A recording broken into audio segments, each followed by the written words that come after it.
ce qui me désole le plus, c'est que si on faisait un concours de ceux qui aiment l'Afrique, qui croient au potentiel de l'Afrique, il y a des chances que les Chinois, les Américains, les Brésiliens viennent avant nous autres Africains. Parce que ces gens connaissent, ils savent ce qui se passe en Afrique.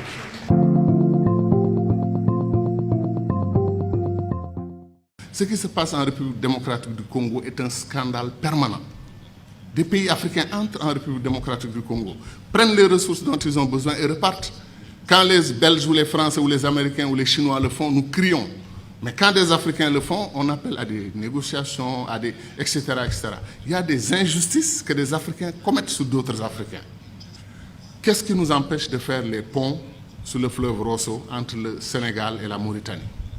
Qu'est-ce qui nous empêche de faire le pont sur le fleuve Gambie pour donner une continuité territoriale au Sénégal, régler le problème de la Casamance?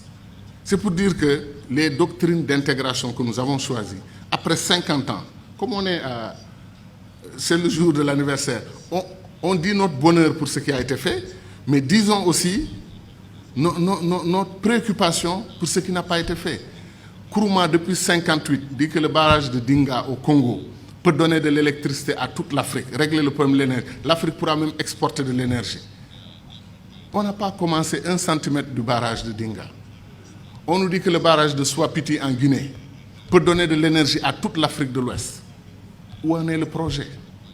C'est-à-dire des choses simples qu'on pouvait faire et qu'on n'arrive pas encore à faire. Pour aller en Afrique centrale, moi, je fais 4 jours. 1 jour de voyage, 1 ou 2 jours pour régler les affaires que je veux faire là-bas. Après, c'est la bataille pour le retour. La dernière fois, je suis allé à Douala. Air Sénégal a annulé son vol. Je suis resté 6 heures à l'aéroport. Et après, on m'a dit que non, Air Sénégal n'a pas tout à fait annulé. Ils arrivent. On prend 2 avions et on dit qu'on a une compagnie aérienne. 2 avions, ou 2 avions et demi, parce qu'après, on a un petit dash qui tourne, les hélices, etc. Qu'est-ce qui nous empêche de mutualiser? Air Afrique a été une très belle expérience panafricaine. Depuis qu'on l'a perdu, il n'y a rien. Comme disait l'autre, on fait de la compétition ruineuse entre nous. Un pays africain accepte, refuse de prendre votre offre pour exploiter son pétrole, votre offre de 10%, il refuse. Vous traversez la frontière, un autre pays africain vous ouvre les bras, venez prendre. Pourquoi nous faisons des choses comme ça? Donc ce que nous disons, ce n'est pas de la théorie. Contrairement au sentiment de certains amis dans la salle qui ont pensé que nous, on voulait faire un saut, un puissant saut vers le passé. Non, on veut faire un saut vers l'avenir. On veut accélérer l'histoire de ce continent parce qu'on peut le faire. Tout est à volonté d'hommes. C'est les hommes et les femmes qui décident. Et nos dirigeants doivent entendre notre voix. Mais Sarkozy, qu'est-ce qu'il a dit? L'avenir du monde se joue en Afrique. Il est important de nouer des alliances avec les Africains dès maintenant, bien qu'il ne l'ait pas fait côté immigration. Mais je veux dire que c'est ça. L'avenir du monde se joue chez nous. On semble être les derniers à en être conscients.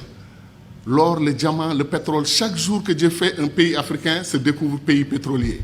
Il y a des pays comme le Mozambique vers la Tanzanie, on découvre qu'ils ont des réserves d'or et des réserves de pétrole et de gaz supérieures aux réserves du Koweït. Vous vous rendez compte? L'Afrique est un don de Dieu. Est-ce que les Africains en sont conscients? C'est ça la question. Merci.